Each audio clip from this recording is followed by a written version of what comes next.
के घोड़ावा फुलावा रौदी हो जास।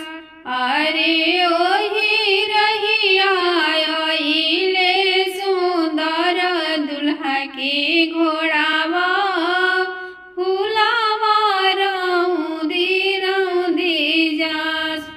अरे सूतल मालिनिया सवेरे उठी देखेली फुलावा के गाछ टूटी जाय।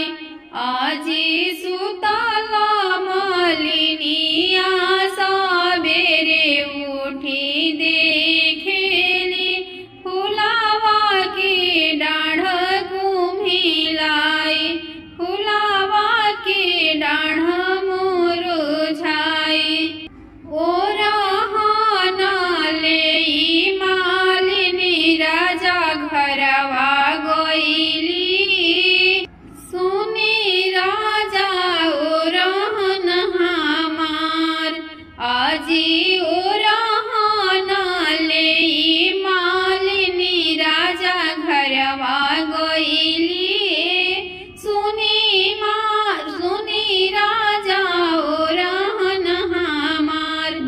आजी घर में से निकाले ले पापा हो आपन पापा काहे मालिनिया झहराय काहे मालिन झहराय।